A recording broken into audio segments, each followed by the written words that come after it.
So I had already actually recorded this video, but today XLNVNZVZuYsTtgNAUijacKhCngnRXdadqTD commented, and I wanted to share what he said and why this video is so important. Today's video is about basically trying to avoid bad employers, and you can see from his comment here that he finished his first month as a web developer and he hates it. His employer lied to him in the job description. He has a bad boss. He tells him to do something, then yells at him, and that the people he's working with are messing with the code, and he's even thinking about changing his life plan and changing careers.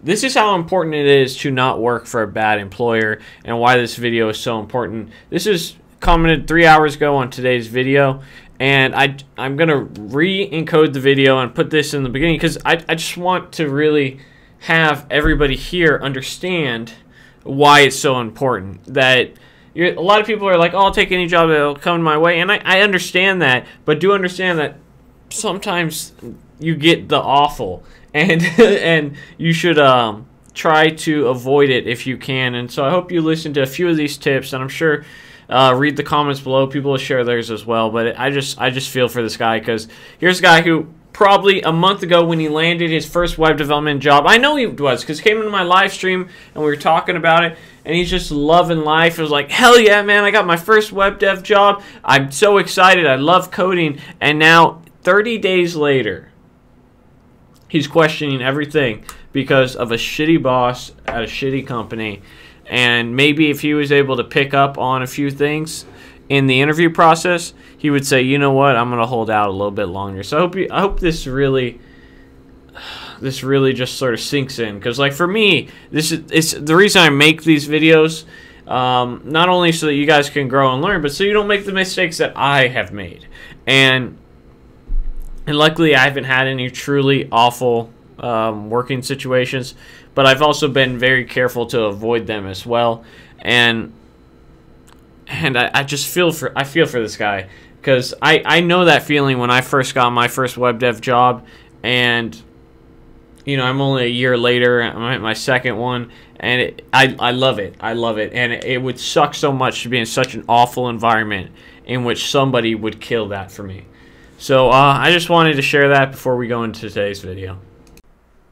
So in case you guys thought that maybe XLNVNZVZ's case was an isolated incident, 37 minutes ago, this is the next morning, by the way, I was just going through my Facebook stuff and saw this post in our Facebook group, Code Tech and Caffeine, and here it is. Let's go ahead and read it. Just a little warning to my fellow coders out there. When someone offers you a job, make sure that there's suitable credibility, such as a website or a LinkedIn page.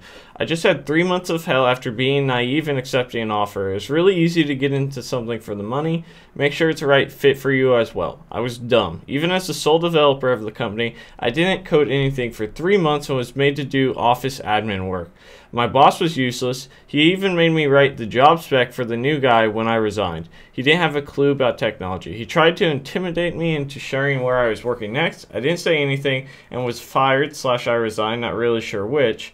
Just remember that you should always have standards of places you want to work and not just try to fit the employer's criteria. It was a good learning experience for me in that regard.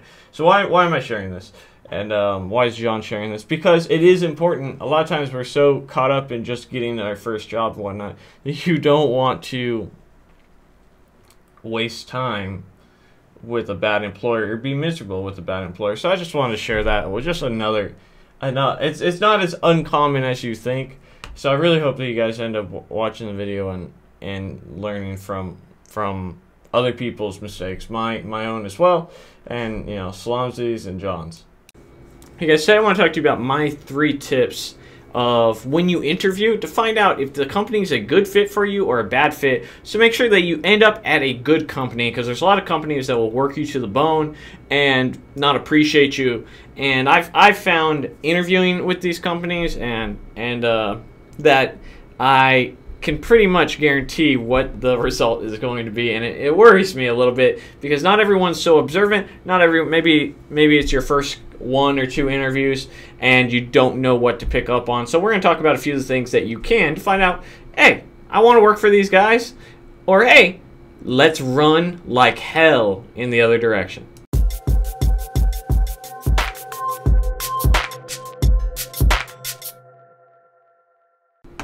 So the first thing I want to bring up is understanding what they're asking. And what I mean by that is recently in the last month, started accepting job interviews, and I had about 7 in the last month, in-person interviews and numerous phone calls. And I would say that everything I'm going to talk about is going to relate to in-person, because it's hard to pick up on exactly what people are intending without the facial, without being able to read their body language and things of that nature. So understand what's being asked. And what I mean by that is I had an interview with 2 different companies, and one was a small company, one was a multinational corporation. So it doesn't matter the size of the company. Now, there are different aspects that come to working for a small team or a large company. That's for a separate video. We're talking about the interview part so that you can understand, is this a place I want to work, specifically based off the people and how that you're going to interact. And I had a video chat with one company, with both actually. One was in person, one was in video. But specifically the one I'm going to talk about is the video chat where I was in person, having a Skype call. And typically when people ask me about my side projects, it is, oh, I see this YouTube channel, can you tell me a little bit about it, how did it start? And you go into your spiel, this is what I do on it, these are my side projects, I also have a podcast, I eventually want to write a book, and I'm working on a coding channel course. I start telling them a little bit about me, what makes, what gets, even right now I'm getting a little hyped about it, right? And so this is good hype. This is stuff that you're passionate about software, you enjoy it, and you're continuing to learn, right? And most companies, most good companies will say, that's really cool. And maybe if they're the right type of person, they might tell you, yeah, I think that's really cool. And I did this back in the day, and I wish I stuck with it, man. And they start going to their spiel, and they start connecting, right? These particular companies will say, and understand, again, what are they actually asking is, do you have time for work? With all those side projects, do you have time to work? And what that basically means to me, and I think a lot of people would agree, is that we're actually going to work you more than 40 hours every week. We are going to work you on the low end probably closer to 50 hours. On the high end, 60. It's going to be a common thing. It's not going to be like, oh, well, we need you to be a team player this week, or 1 week out of the month, or even 1 week out of 3 months. I got no problem. I understand that we live in a world that's fluctuating, and so the 40-hour work week, some weeks isn't going to work. If once every 3 weeks I got to work an 80-hour week, I'm not worried about it, all right? That's just the working world. But when your main concern is that when you have a developer who's passionate about software and working to become a better developer and doing all these side projects, and your main concern is that he's not going to be working enough, that to me says this guy isn't going to work our 50-hour plus work week, and I'm not.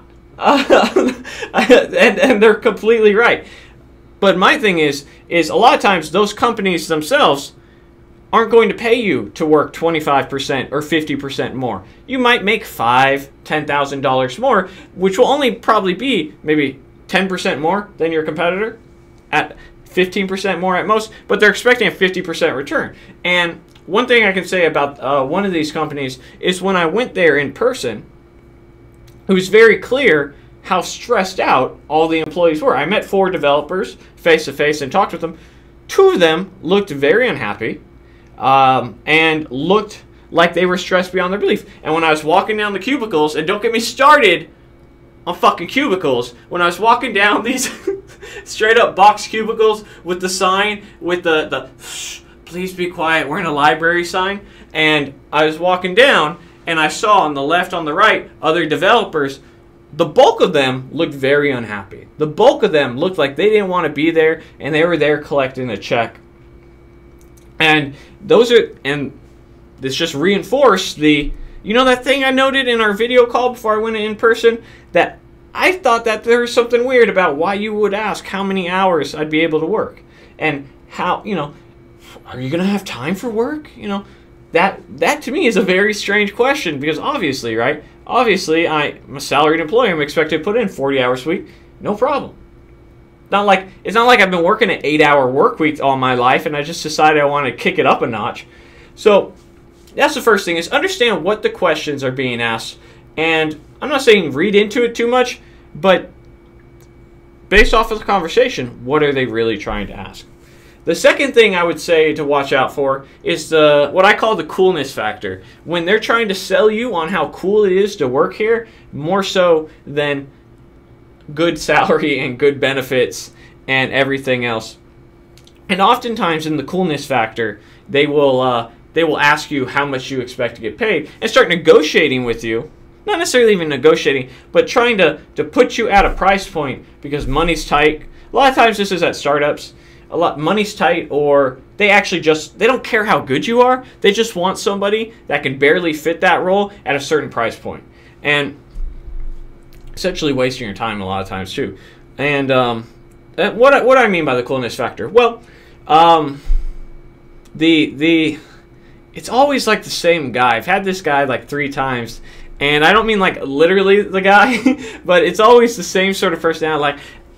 Like they kind of have this wonky personality. Yeah, man. And how you doing, bro? And so, and to me, it's comical almost. So, you know, sometimes they'll even be like very, very, very relaxed, which is nice, right? But also at the same time, they'll be like having a beer, right? One of the startups saying, oh, look how cool. And I think the image, and again, what are they trying to impose upon you? What are they trying to, image-wise, they're trying to sell you on? They're trying to sell you on how cool it is, right? Here's this guy who's going to be my boss sipping a beer and, you know, things like that.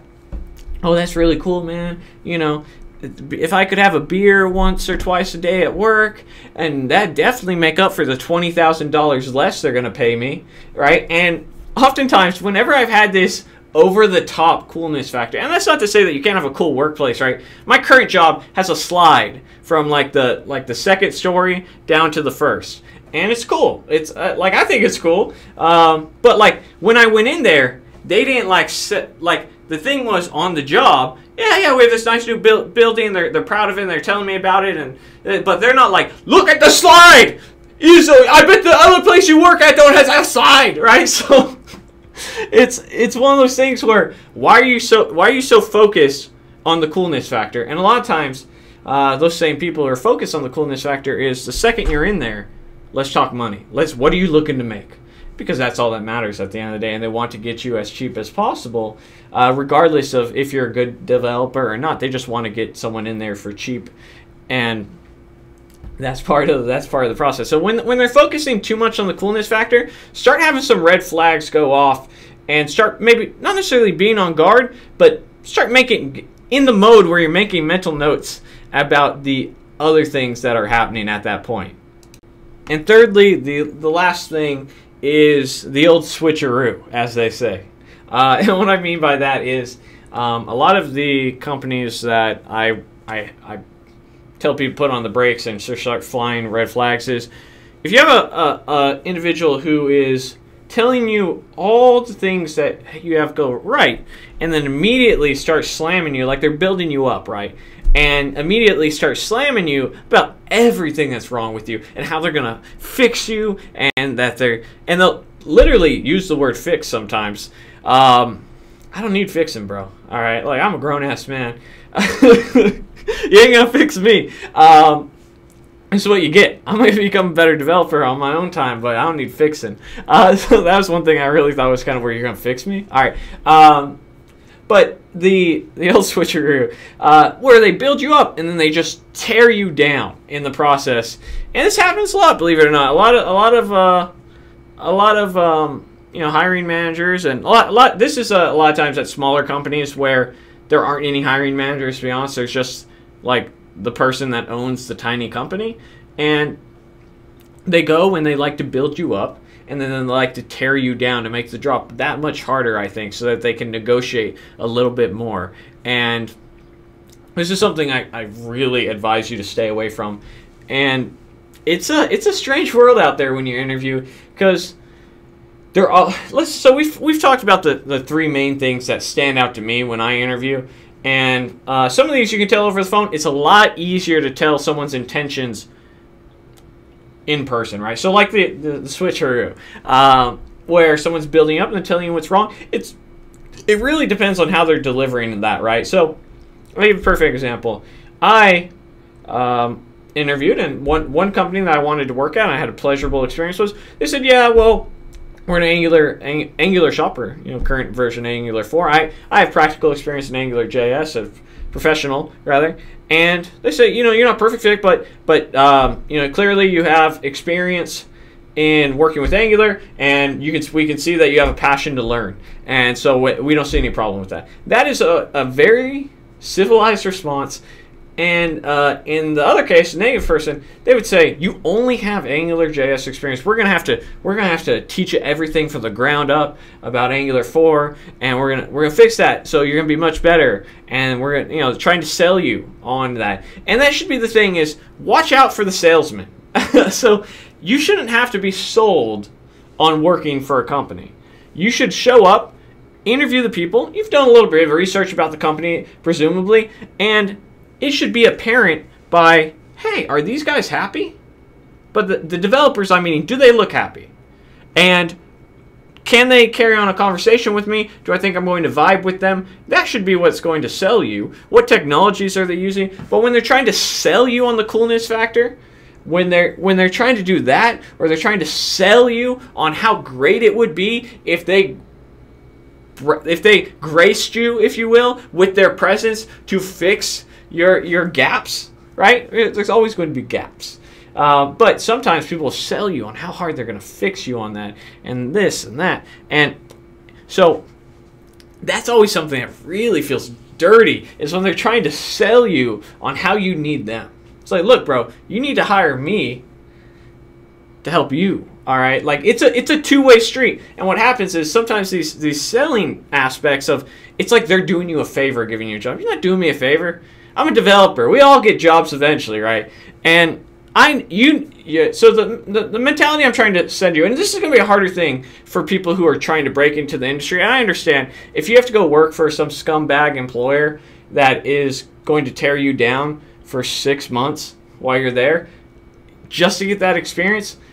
Ugh, I hate to say that I'm okay with it, but I understand, right? I understand that sometimes those people who you can tell they're going to work you 60 hours a week and not pay you a 60-hour-a-week salary, I understand that, because it is important to get that experience and on the resume. I get it, but try to avoid it the best you can, man. Watch out for the salesman, and look out for the people who are in the opposite boat, right? The people who, they ask questions respectfully, and they want to know more about you, about what you do have, not about what you don't have, right? Focusing on the positive while the other people focus on the negative, right? And I'm not saying an unpractical sense, oh, well, Dylan, obviously if you don't fit the role, if they weren't already interested in you, you wouldn't be there interviewing in person, right? That's what the phone interviews are for. That's why you send your resume in, right? So a lot of times what those people are trying to sell you about the coolness factor and about the oh, how you're not perfect, but we'll take you, like sort of thing, is because they want to pay you less. They want to get, they don't really care about who they hire. They just want to get somebody that can do the job and that can pay below market rate. And so watch out for that, and definitely keep an eye out for the people who are respectful, who you can carry a conversation on, and who you say, you know what, this is actually pretty good. Interviews are usually pretty terrifying, pretty stressful, but in this case, it wasn't all that bad. It sucked because it's an interview. No one likes interviewing. But, thank you for your time, sort of thing. And go on your way and say that was pretty pleasant. Watch out for those guys that aren't, though. That's my 2 cents. If you guys have any tips about what are red flags for you in your interview process, please leave them in the comments below, because these things should... not only for my sake, I got a job, but there's plenty of people interviewing, and I want people to understand that that there are things that you can look out for, so that when you do take that job and then you are working 60-hour weeks and you're getting paid nothing for those extra 20 hours, that maybe next time there's something you could avoid, or hopefully you never got in that position as well. So thank you so much for watching, guys. Don't forget to comment, like, subscribe, share, support me on Patreon, all that good stuff. I wish you all the best of luck out there. For those of you trying to get your first role, for those of you currently interviewing, and for those of you that are in awful roles right now and wondering how did you get in here in this situation, maybe next time you'll avoid it. And I've had so many interviews, I feel like, that it might come from I used to play a lot of poker, right, with my friends and stuff like that. And so reading people and their mannerisms is something that's very unique to poker, and that's something that you're going to lose money or make money. It's not necessarily even about the cards half the time. It's about what is this person thinking and what are they trying to impose upon me so that they could get me to do something, and how can I do it back to them. And in this case, I think the reading of people is kind of what I'm trying to get across, and it's something that when I have these questions that are being asked and how they're being asked, it's very apparent what they're trying to get out, right? What they're trying to find out and why. So anyhow, guys, best of luck to you out there. It's a hard world. I'll see you next time. Bye. Quick shout out to DevicePlus.com. If you're interested in the latest IoTs, hacks, do-it-yourself projects revolving around Arduino and Raspberry Pi, they have some great how-to guides. I highly encourage you to check them out, and thanks for watching.